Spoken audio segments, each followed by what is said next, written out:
Dig it! Welcome to Hardheaded Podcast. We're excited that you've joined us as we have a conversation. It's time to join the conversation. Welcome back to another episode of Hardheaded. I am your host, Matt Amos. With me, as always, is Chet Sears and Troy. It's that time of season 3 shot. Trussell. Oh, yeah. We're getting there. Today, we're going to hear what's on Chet's mind. Our top 3 today is the top 3 embarrassing moments. So looking forward to that because I thought I was doing pretty good and it was going to be kind of, I had one happen and I was like, this would be a good top 3. I'm going to have a hard time coming up with another 2. I didn't. So I'm looking forward to seeing what you guys have. And then Troy's going to finish it out with a good word. So let's kick it off with Chet. What is on your mind? All right. I've kind of along the theme of embarrassing moments. Okay. A couple of weeks ago, USC was playing Washington, and the quarterback for USC won the Heisman last year, Caleb Williams. Yeah. I know I'm talking about things that you guys don't know much about already. I watch college football way more than I watch high school football. So I watch a lot less college football and a lot more high school football. Anyway, after the loss, the quarterback did what they're calling the Lambeau Weep.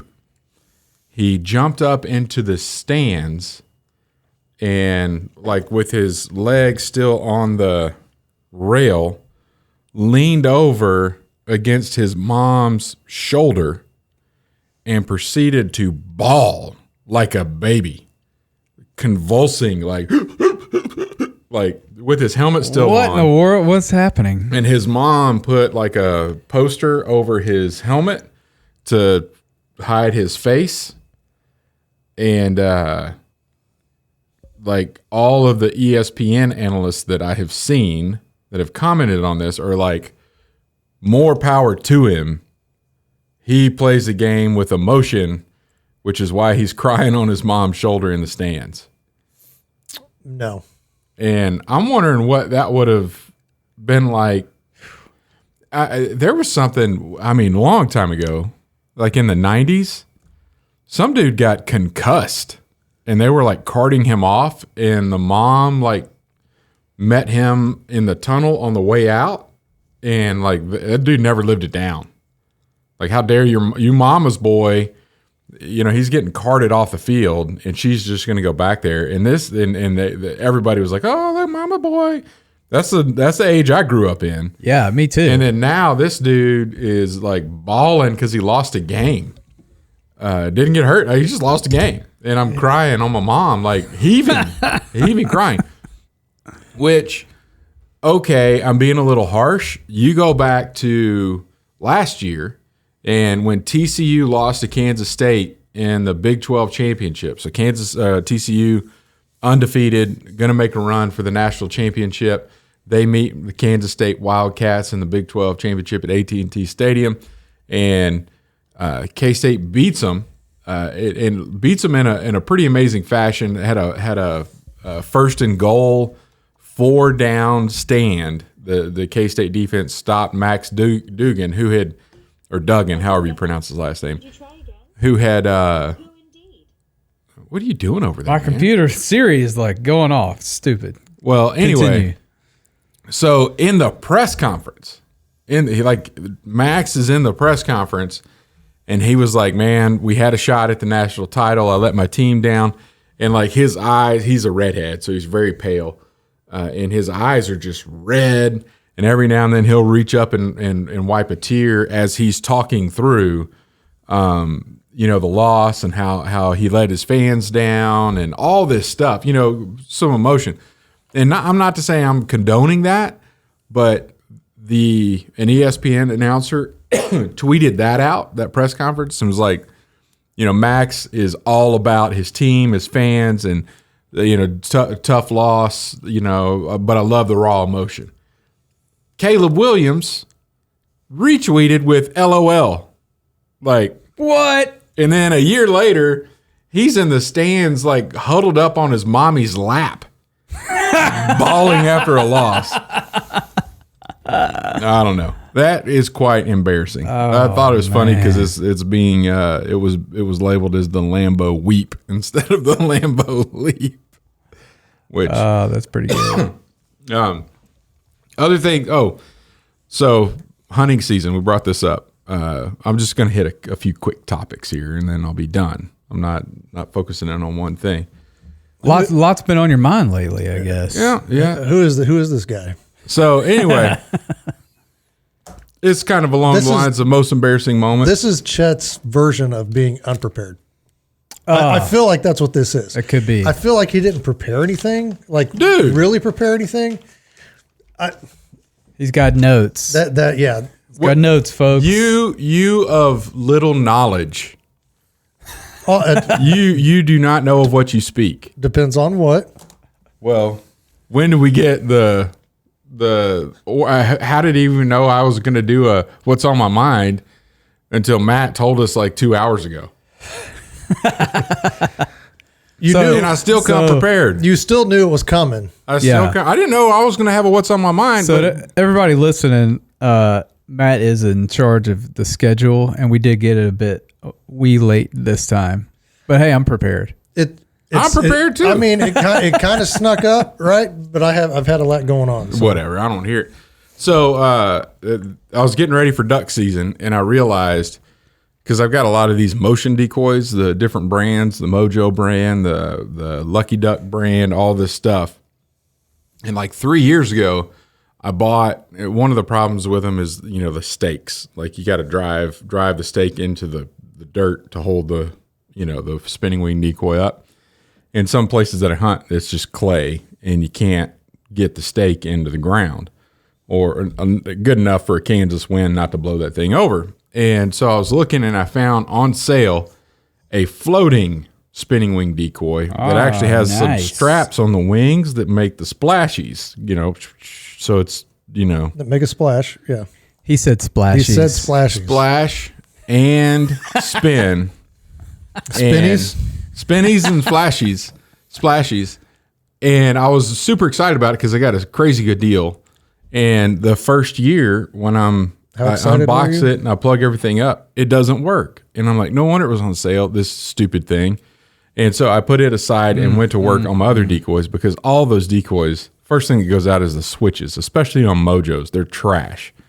So I go to the hardware store and buy a switch and solder and rewire all that crap. And so every year I go back through and make sure everything's good and have to fix some stuff, because as they fall out throughout the hunting season, I just toss them aside and then take the next one. So I did the same thing. I tossed it, and then next year, same thing. Got it out the night before, and I'm like, oh crap, I can't get this thing to work. And I look at this, I take that apart, and I still can't get it to work. Throw it aside, work on all the other ones. So then, getting ready for this season, I pull it out and I'm like, I am gonna fix this. Like it just won't turn on. I get the light to come on, all this stuff, but it just won't start spinning. And I finally break down and said, well, I'm gonna get on YouTube and see if this is some kind of a common thing with this brand and this type of duck decoy.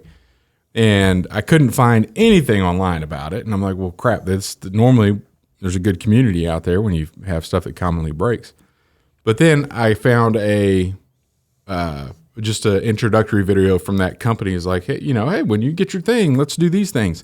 And like the second sentence out of his mouth, it was, don't forget the water sensor on the bottom of the unit will make sure that it doesn't turn on unless it's in the water. And which is a feature so that you can't accidentally turn it on in your bag and run your battery down. And it has these little contacts, and when it's in the water.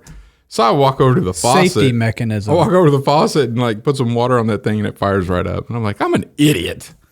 I'm buying way too. I agree. Get no argument from me. No argument on this side of the table. Yeah. So that's been going on. That's embarrassing. That should be your number one.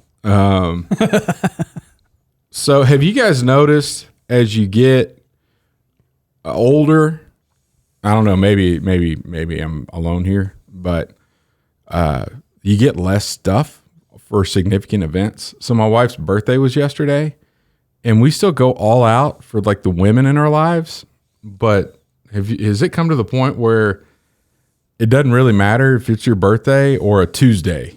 It's, hey, Dad. Happy birthday. Yeah. Yeah. It's your birthday. I can't remember what, I think 7 or 8 years ago is when I started like texting my parents. Hey, happy birthday. Love you guys. Yeah. And I know my dad was, like or your grandparents, like, I'm looking forward to Christmas so I could get my shirts and underwear or whatever. It's just like, yeah. It's just not a thing anymore. And that happened. I'm not even 50 and it's already happened. I don't know if that's sooner or later. Whoa. You're not 50? No, come on, man. I don't know what you're talking about. I got a long time till I'm 50. A long time. That's funny. Anyway, happy birthday to my wife. It was a fantastic day yesterday with lots of celebrations. And I'm glad Chet went all out. Yeah. The family went all out. Yeah, but that just doesn't happen for the dudes. Nope. Not anymore. I think the last gift that I got from my wife was like a miniature cornhole game that's like literally this big. Yeah. From the dollar store, I think. I'll probably beat you at that too. You haven't beat me at regular cornhole, so I'm in a foodie cornhole tournament coming up here in December. Are you using real corn? No. Because it's foodies. You got to do something with food. I think you ought to throw corn cobs at those holes. Speaking of, That'd be pretty You ought to fun. do it. People watch that. That's internet gold. That's good. speaking of corn, Peruvian dried corn. So that have you been to that Peruvian restaurant here in town? Gabby's? Oh yeah. So that's one of my, so that lomo saltado they have is off the chart. It's amazing. It's really good. But when you're getting ready to eat, they always have these little pieces of dried corn that they've roasted. You know what I'm talking about? Well, when I went, they put on like a buffet it was a foodie night event. And I'm sure they had some of these somewhere, but probably. Anyway, so Look, splashy foodie. Let's make fun of him too. That's what it's called. We're called foodies. I mean, That's the same just like thing. Look in the owner's manual. It's a splashy device. Anyway, go ahead. I mean, y'all are on it today. But that's what happens when we don't get a schedule until 3 minutes ago. I ordered some of that corn, and I've been roasting it like on the stovetop. So it's like What corn? it's Peruvian corn. I don't know exactly what It's the same corn. But so you roast it, and then it kind of puffs up, but not Like popcorn? But it's not popcorn. So It doesn't pop. it doesn't It puffs. pop. It's puff corn. It puffs up. It's puff corn But you know those like crunchy kernels at the bottom? or puffy corn. puffy. Puffy corn. Splashy, foodie, puffy.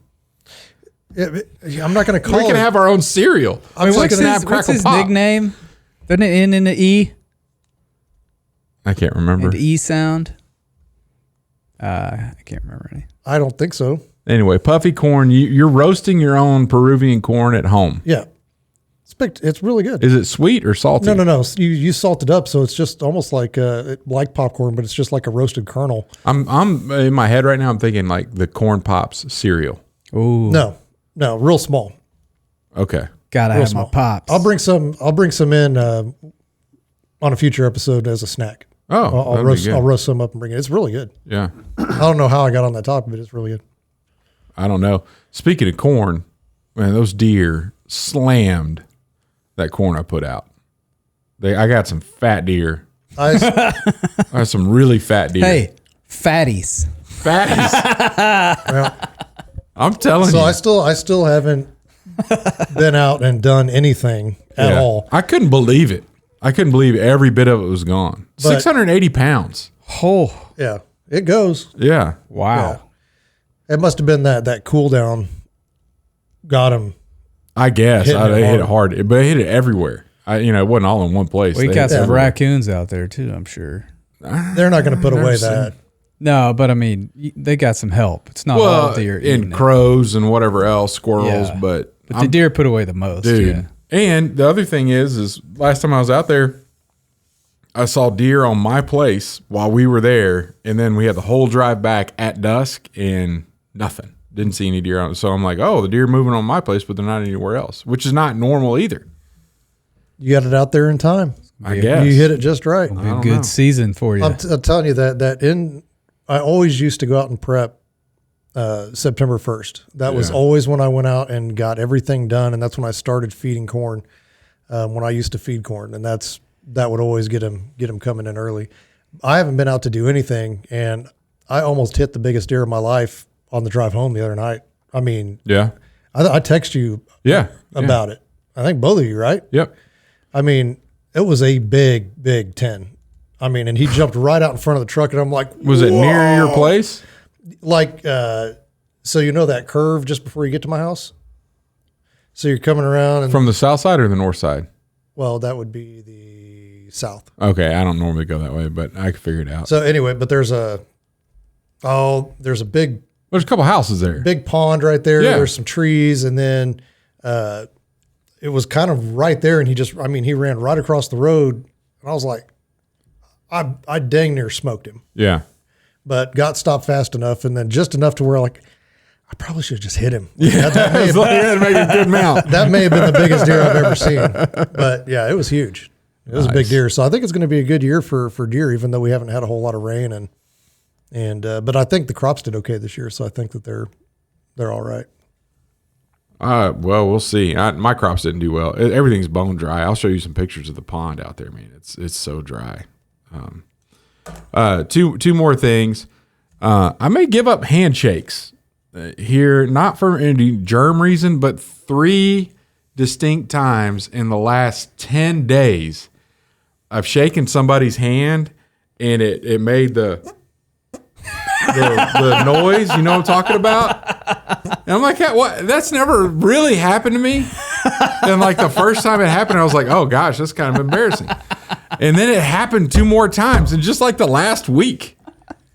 You know what? Have you ever had that happen before? No. That's crazy.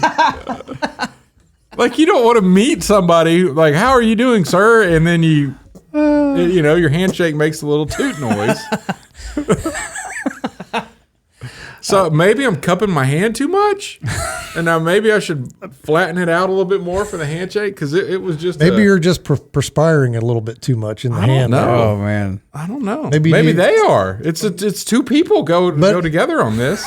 But it's happened 3 times. just to made you. it weird. I think I've been you're doing this all my life. That's how you do the in the pool. You know how you squirt the water. That's Yeah. how you do that. It's not how I. Yeah. Can you do it under your armpit?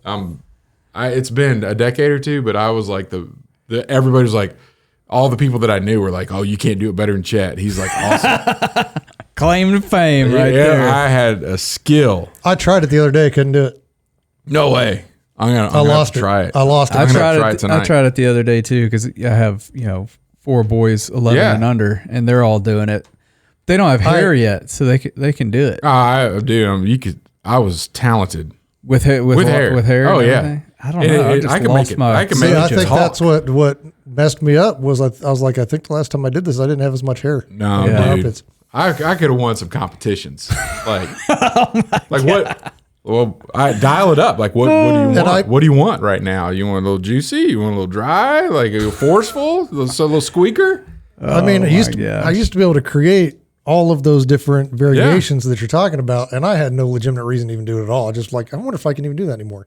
Just a thought that came to me at a random time. Yeah, I had And I was like, I can't. I wonder what happened. There was a moment there, like in college, it was a sideshow. Like people would come, oh, Chet, you got to show everybody. You're still a sideshow. Yeah, not for that though. All right, last one. Different tone here. The manifesto, part of the manifesto of the Nashville shooter came out last week, a little more than a week ago. You guys are aware of this? I'm not aware of what you're talking about. Semi-aware. No. So the Nashville school shooter, she person that went there and killed 6 people, and had a manifesto. They told on that day that they found the manifesto, but they're not going to release it. Nashville PD's been sued to release it, and Yeah. they So would do it. I knew that, and that's one of those stories that got buried so quick too. Yeah. Well, anyway, the 3 pages of the many apparently notebooks were pictures of those pages hit the internet, and it is why you kind of understand why, and I'm not going to read through it. I don't want to give any justification. It was white hate, white privilege, and they wanted to shoot as many kids that go to schools that require khakis and polos. Like this was a hatred of whiteness, basically, which is one of the reasons they want. And then you're like, I don't know if this is legit or not.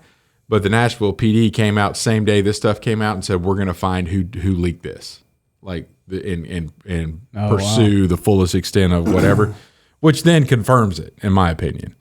Because if they could have denied and said, "Oh, that's fake," or if they kept their mouth shut, there could have been a debate about it. But they immediately came out and said we're going after whoever leaked this information. So, and then it alluded to it had like a schedule.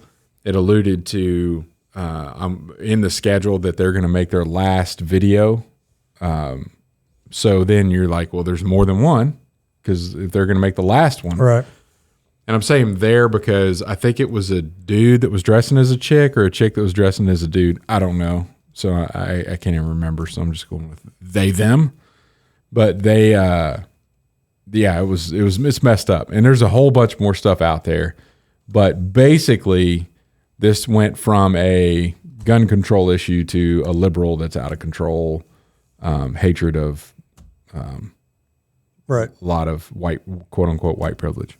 So that's all we're going to talk about that. But that came out since the last time I've had to talk to everybody, and I figured you guys don't keep up with the news, so I'd bring that up. Yeah. That's basically all the stuff that's been on my mind. Well, that's pretty good. That's not that last across the board. Good. I mean, yeah, shooters, fart noises, birthdays, duck decoys, ducks, crying on your mom's shoulder, the Lambo leap. That's pretty good. Lambo weep. Sorry. Yeah. Yes. All right, Matt. Oh yeah. So that Nashville shooter. Yeah. Okay. Now I had to go look it up. I remember. Yeah. I remember that now. There you go. Because that whole video of that assault was out for a little bit. Yep. All right, we're going to take a quick break. We'll be right back. Top 3 Thanks, Troy. embarrassing Moments. Are you driving traffic to your website?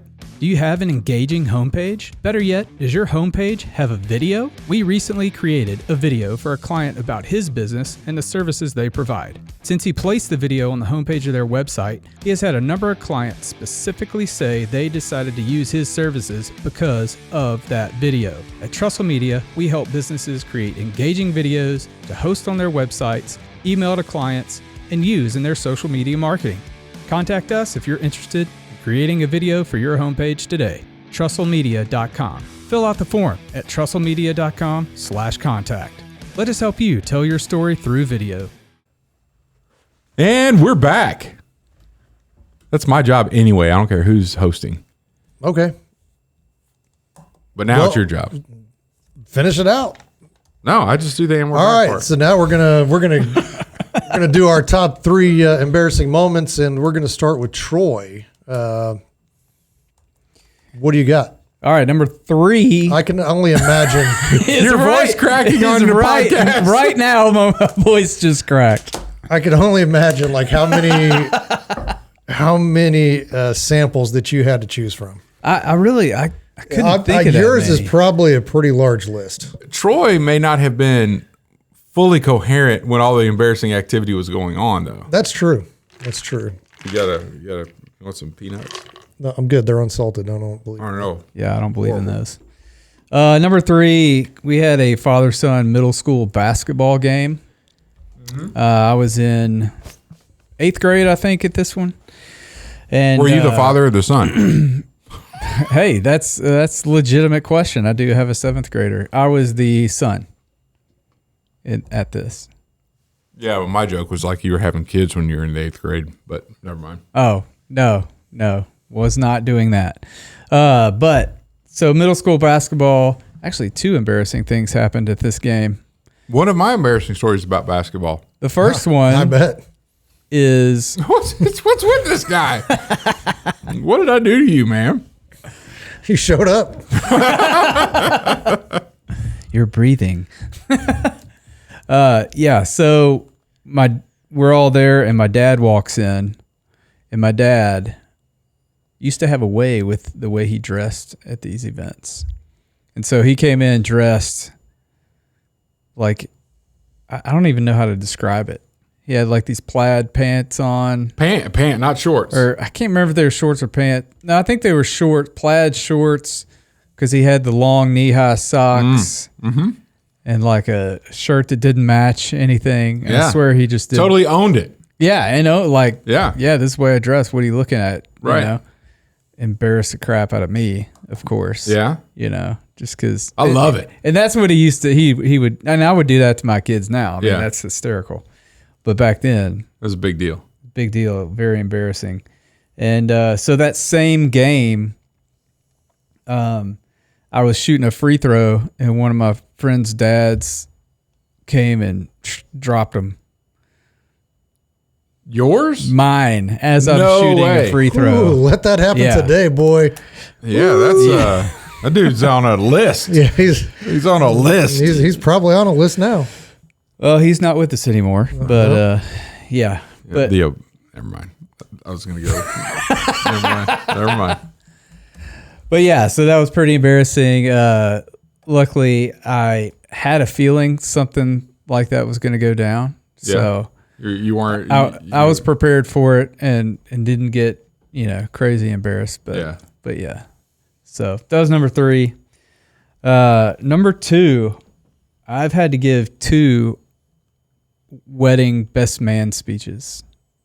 Okay. And back when I had to give those, public speaking was not your thing. Not my thing, and it was extremely embarrassing for me to do.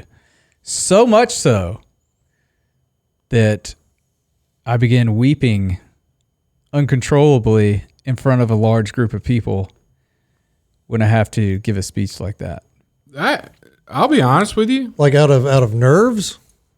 Nerves, it was twofold. So nerves, just having to get up in front of that many people. Or were you talking about something that meant a lot to you, and then you? So it's kind of like double stacked. Right? I do that all the time. I'll be honest with you. Like I can get extremely emotional talking in front of a group of people, and almost can't talk.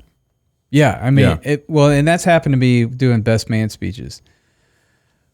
And so I look at that now, like I'm in a networking group and I have to stand up in front of people every week, and it's not a big deal. Yeah, but you're not talking about like passionate.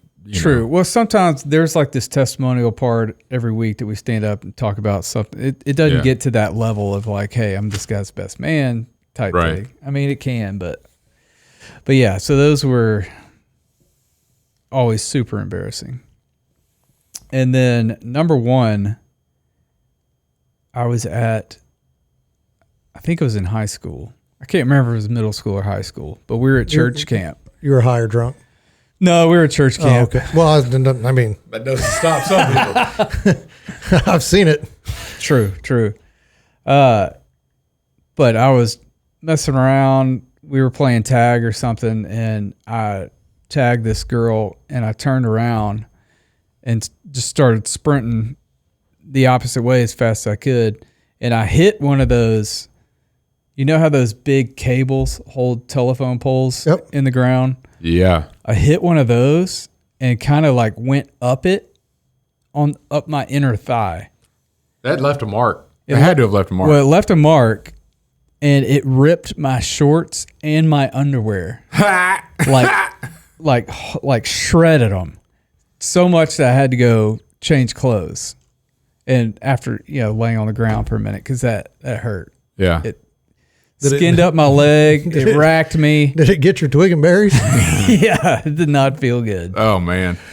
Yeah, and then everybody, it was one of those things like where everybody laughs, and then they're like, oh, are you okay? Right. It's so tiny. Are you okay?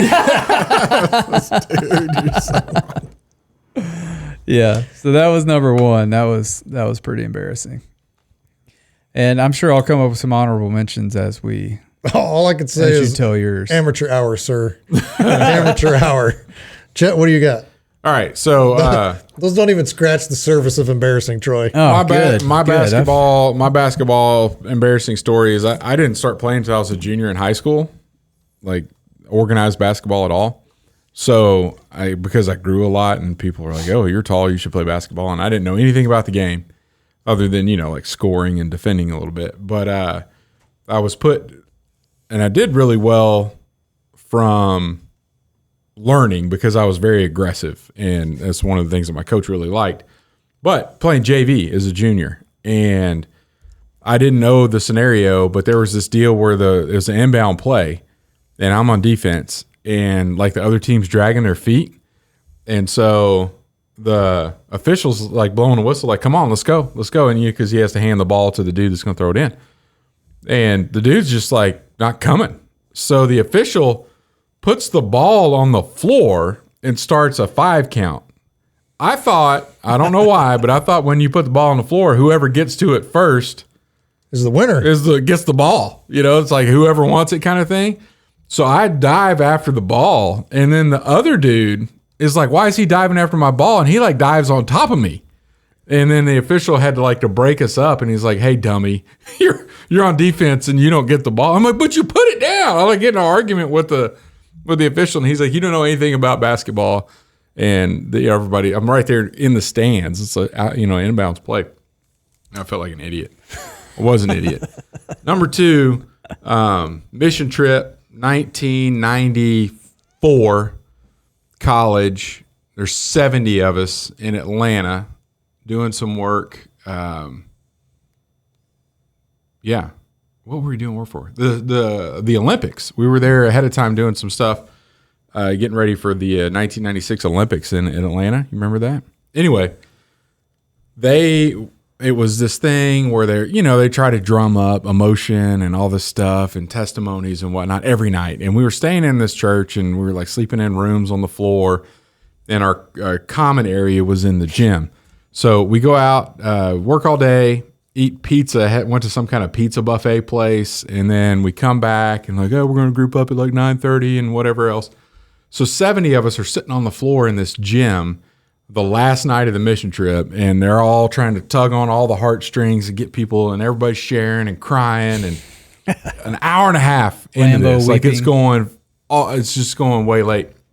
And we're sitting on a gym floor, and I'm sitting with sitting on my butt with my heels ahead of me, and I'm leaning over and got my arms wrapped around my knees, and don't realize, but my butt is asleep, like can't feel a thing. And then the loudest at a moment when a girl is like testifying, crying, the loudest fart you've ever heard in your entire life in a gym On the wood floor. in a silent gym on a wood floor. Oh, yeah. That's reverberating around. Reverberates so much so that nobody knew where it came from. It was not directional. It was just like, "Wah," and everybody's like, who did? And then I realized it was me. And I'm like, well, dude, what happens here? Because they're literally like, I look over, I wasn't even sitting next to my friends, and they're like, who did that? Who did that? And I'm like, well, do I like play it off and lie in this great testimony time, or do I take ownership? And I took ownership. And then like the guy stood up and started doing that Arsenio Hall, like this is the most awesome thing that's ever happened to them. And so I've turned red faced, get embarrassed, but it never, other than like people reflecting on how awesome that was, it wasn't like I never got picked on about it. It was like, man, that was like the most awesome thing, and it ended it. Like everybody got to go to bed after that. Like this is over. Like no more testimony, no more prayers. We're not coming back after that. We're done. Oh You can't. my gosh, that's so funny. And then my last one, Troy was there for indirectly. And this is work related. And my boss at the time was making an effort to communicate more with the division that she was running. And she had decided to make a communication video with her employees. So she took her iPad and like set it down on a kickstand, and then was looking at her computer screen and reading some notes and charts and, you know, kind of looking down every now and then. And, you know, so I went to her and I said, I really appreciate you. You know, that was good, but it wasn't good. Like the aesthetics, we need to be more professional than you to lay a laptop on a desk and look over it like that. And I said, and Troy from Trussell Media is actually here on our campus today filming an event that we have out there. If you want to do another one of these, can I just call him and have him come over and you could record another one? And she's like, thank you so much. No, first of all, no one gave me constructive feedback that said this needs to be better. So appreciate that. And yes, you're providing a solution to this. Bring him over. And so I start texting Troy. I'm like, Troy, I need you to come over here and film this video. You need a tripod and a light. We're going to do it in my office. It'll be pretty simple. You know, we actually negotiate pricing real quick. And so then I'm going back and texting my boss, hey, when's a good time? Troy's going to finish up in about an hour. And she's like, I could do it in an hour and 30. And then I text Troy, we could do it in an hour and 30. And he's like, yeah, we can do it. And I text my boss, we could do it. And yeah, that's good. Let's do it this time. We're going to do it in my office. And so all these text messages are flying back and forth between three different people, but we're not all in the same text string. And then I go to say, Troy, I'm really excited about this because her last video was like pointed right up at her neck, which was the least flattering view of her at all. Like it's not a good view. And then I, sent that off, and then I look. I sent that to my boss. I did not send that to Troy, and so I highlighted how the least flattering view. And I'm like, oh shoot, I can't believe I just did this. Oh my gosh, I don't know, but at least she's not going to see all this because she's in a meeting with the entire staff, all my peers. But I'll profusely apologize after the meeting's over. I'll open the conference room door. Everybody in there busts out laughing. Oh, you dummy. I can't believe you sent that text. She got the text and read it out loud to everybody in there and like, look what Chet just said about me, and I opened that door. Oh, man. Totally Brutal. embarrassing, man. Totally embarrassed. They let you have it. But the second video she did that Troy filmed was awesome, and he got a gig out of that. And every time she was in town, he'd go record. So there's my top 3. All right, Positives coming out of negatives. it's good stuff. It's always good stuff. Better, I think. We're getting closer. I had a fart story back in science class, similar to yours. Yeah. Except I didn't own it. Oh, you just played it off? Like, who did that? No, so we're all sitting in rows, right? And I feel bad. But the girl sitting next to me. You blamed it on a girl? And everybody looked around, and I went, looked straight at her.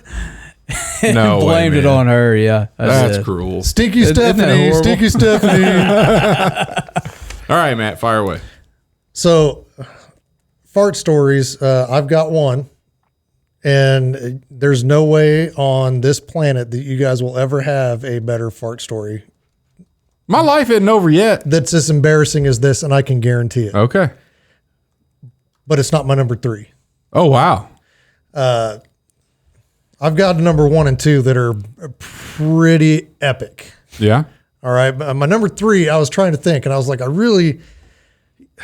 I'm pretty careful not to embarrass myself. Like I take great strides to make sure that never happens. Apparently not as Good as us. good as me.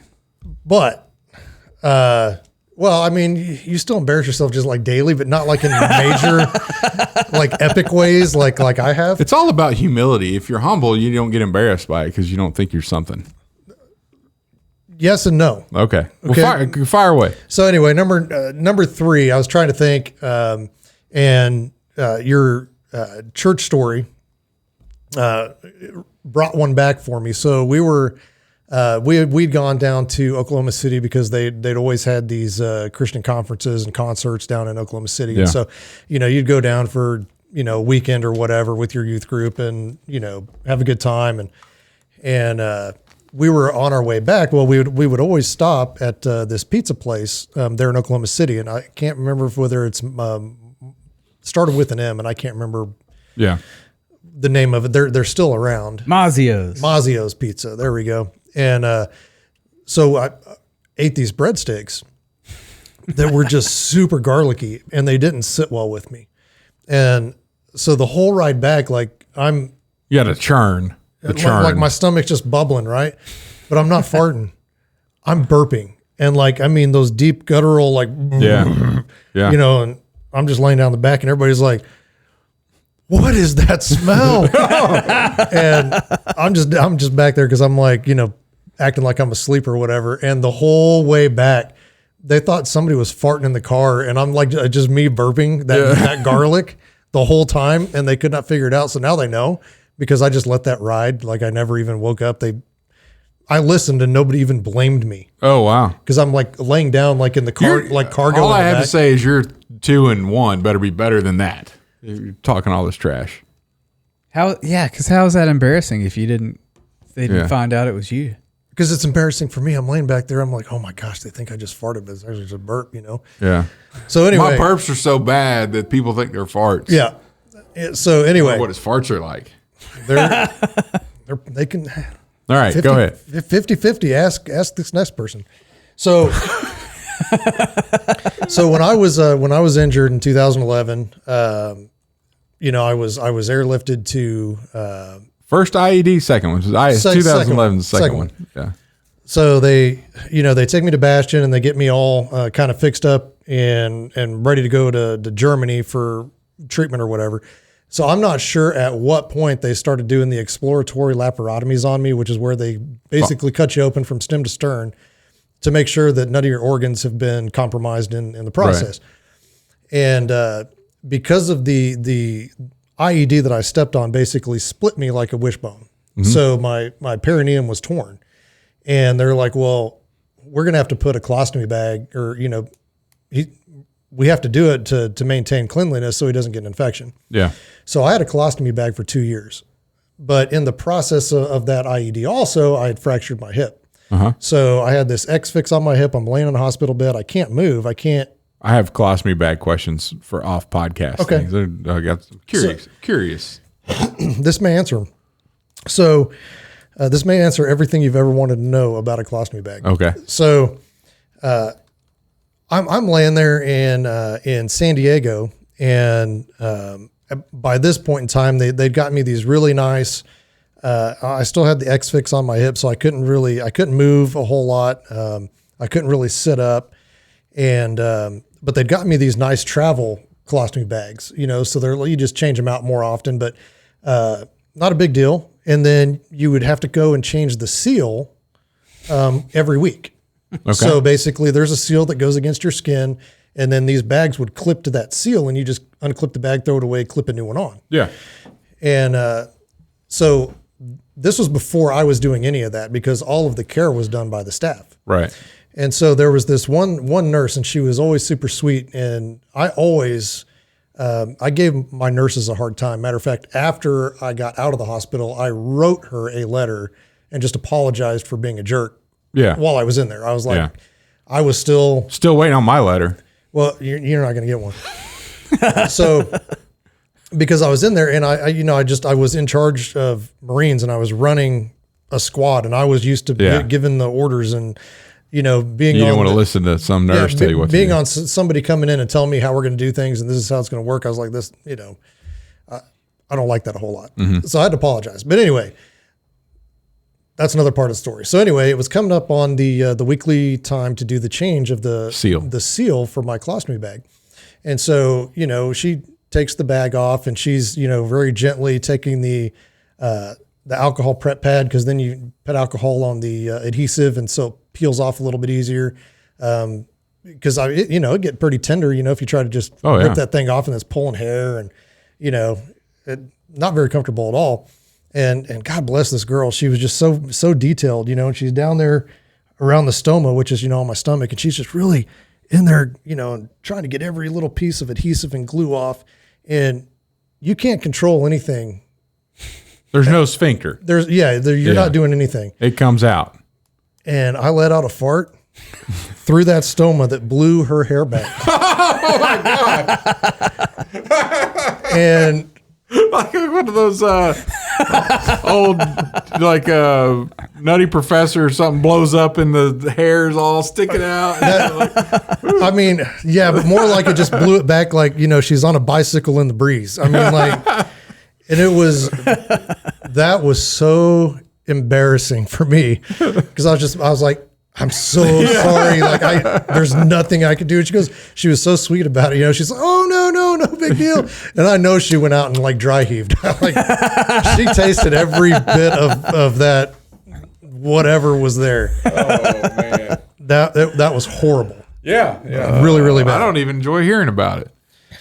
So that, Oh, I could just see her hair. Poof. yeah. But she's forgiven me for being a jerk, and we have never ever mentioned the fart directly to her face. Since then, no. Day of, there was like, I'm so sorry. Oh, it's fine. That was it. Yeah. No other words were ever said, even though I could see it in her face, like. Yeah. And then number one was kind of a Marine Corps story, kind of not. But a lot of things happened on my wedding day.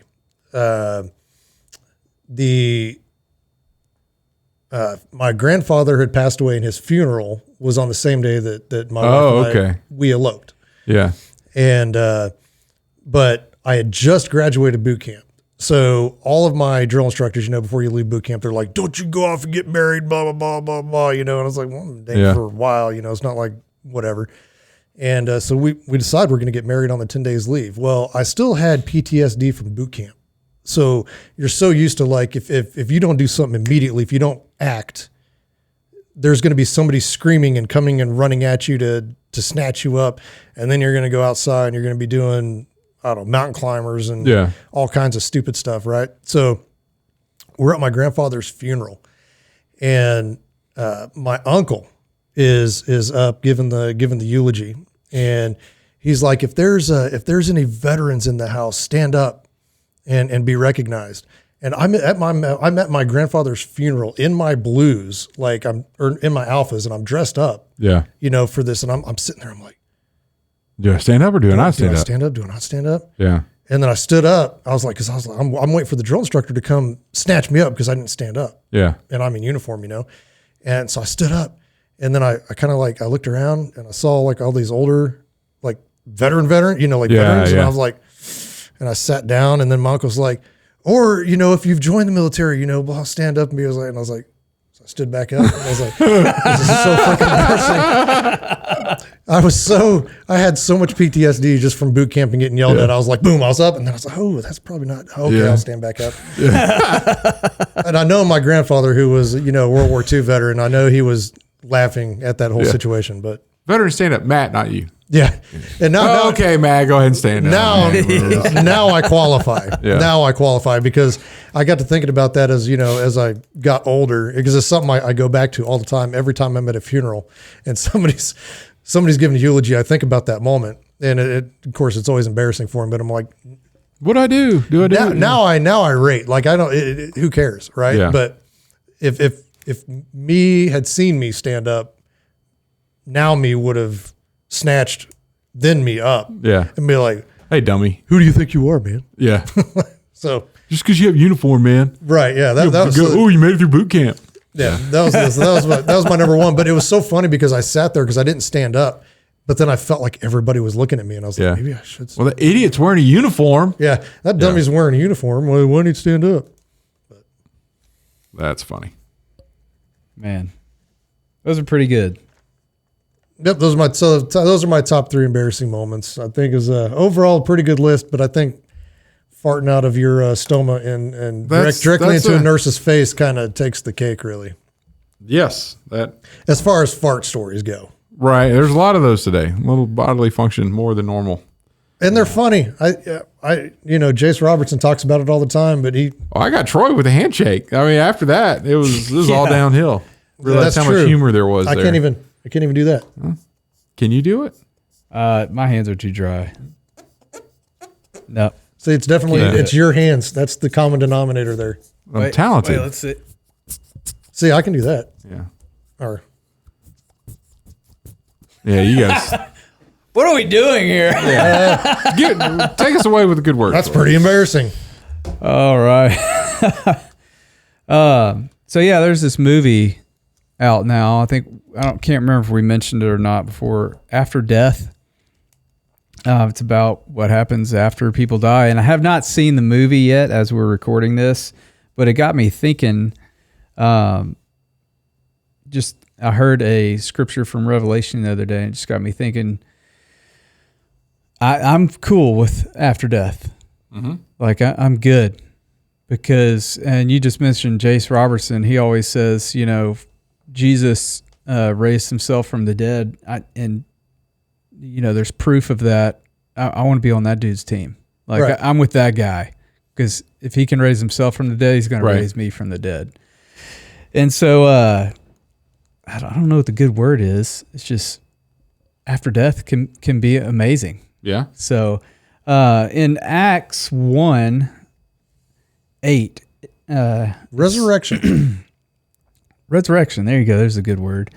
But you will receive power when the Holy Spirit has come upon you, and you will be my witnesses in Jerusalem and all in Judea and Samaria and to the end of the earth. And when he had said these things, as they were looking on, he was lifted up, and a cloud took him out of their sight. And so that was when he was lifted up and went to sit at the right hand of the Father. And and it goes on in verse 10, and while they were gazing into heaven as he went, behold, two men stood by them in white robes and said, Men of Galilee, why do you stand looking into heaven? This Jesus who was taken up from you into heaven will come in the same way as you saw him go into heaven. So he said he was coming back. These two witnesses, these two men stood by them in white robes, said that he was going to come back. And then if you fast forward to Revelation 22, the angel, so Revelation was written by John. It was his revelation given to him by God on what happens at the end of time. And it said, the angel said to me, this is 22:6, these words are trustworthy and true. The Lord, the God who inspires the prophets, sent his angel to show his servants the things that must soon take place. So this is at the end of the book. He has just gone through everything that is going to happen at the end, in the end times. And then it's in verse 7, it says, Look, I am coming soon. Blessed is the one who keeps the words of the prophecy written in this scroll. And that's Jesus talking. And so he claims again that he is going to come again. And so that's our hope. That's our hope in our resurrection, is that Jesus is who he says he is, and that he cannot lie, and he says he's coming back. I believe it. I'm on his team, and you should too. You should be on his team too. That's and you don't fear death because of that. Exactly. Thanks for listening to the Hardheaded Podcast. Don't forget to share this podcast with others to help us get the word out. Also, if you haven't yet, please rate and review the show. This helps our podcast show up in other people's suggested shows that may or may not have listened to us before. Thanks for listening, and we'll see you next week.